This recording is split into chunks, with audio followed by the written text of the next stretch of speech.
Okay, I just got done walking through this with the CEO.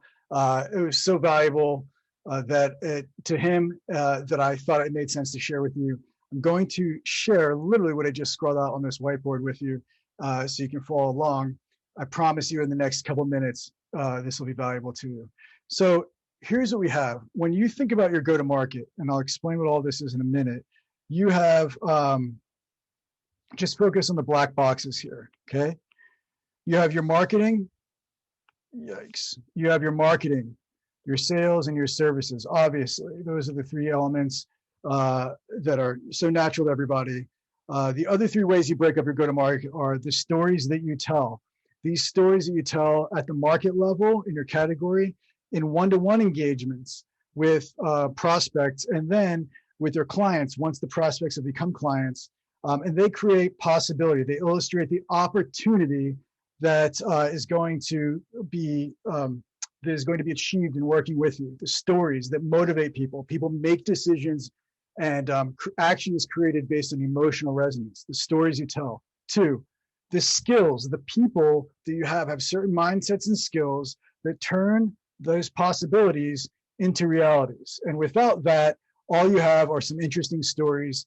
You have opportunities that never turn into closed deals that never turn into the value that you sold to the client or the prospect, and then you have attrition. So you have to have skilled people to turn the possibility into the reality. Lastly, systems.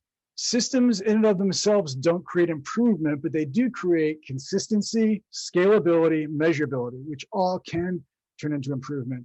But they're all of the science of your sale. So this is your 3x3.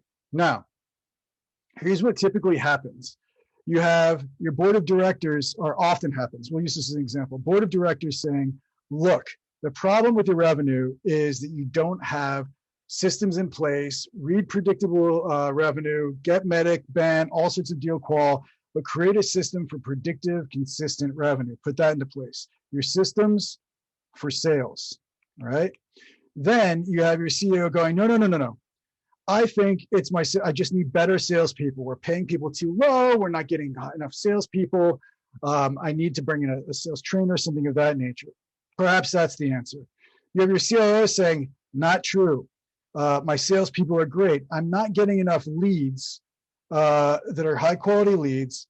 The stories that we're telling in the market aren't interesting. So our narrative here is just not compelling enough. And then they're not turning into leads. So I'm going to blame the CMO. The CMO says, well, the issue is we don't have our success team that are creating enough success stories that I can turn into case studies. They're not even thinking about what they're going to do with the client. They're more responsive with call center, solving problems rather than proactively creating stories that they're going to mobilize the client's team around, and then they don't ever make them happen. So the issue is we don't have success and real tangible narratives that we can tell in the market.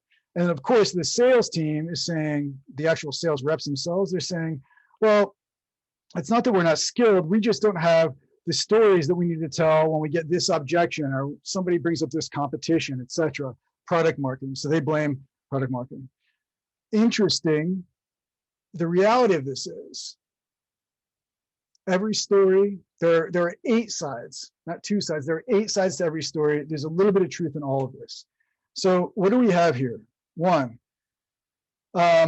we have, if I erase all this, an interesting scorecard by which you, if you're a CEO, you should be watching this at your next executive team offsite. Score your go-to-market, an A, B, or C, or 1, 2, 3, A, B, C, 1, 2, 3, whatever you want in each of these areas. Let's start there. Now, what would you actually do? That's just a conversation starter. What do you do to get to the bottom of this at large? So first, you use data. Think about what you would do. This is very similar to if I'm coaching an executive and he's getting feedback from his team about what he needs to improve in. He's getting feedback from his boss, from his peers, and it's not consistent. It's varied. you get a great data-driven 360-degree assessment. So the first thing is you run a 360-degree assessment, not of an individual, but of this group of your go-to-market, this group of components that makes up your go-to-market system. That's the first thing.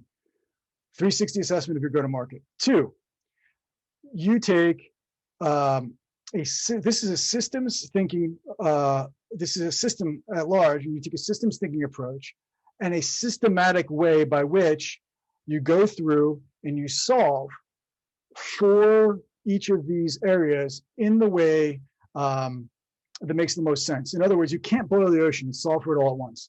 The 360 assessment of your go-to-market will create data around objectively what is at the root cause of your go-to-market challenges. Two, what you do with that data is you apply systems thinking to figure out which of those items you will follow and when. There are some great frameworks for that, but you don't boil the ocean. And thirdly, this is self-serving, but it's very, very true. You get help in doing this. Everybody here, CEO, CRO, CMO, everybody that was named on that list has a day job, right? So you either give this to a chief of staff or you bring in a coach or consultant like myself, but you need somebody who owns this assessment and the project of creating this 360 assessment, making sure all the data is collected, making sure it's analyzed appropriately, it is objective, applying various operational excellence frameworks to create leverage and to improve the system over time, etc.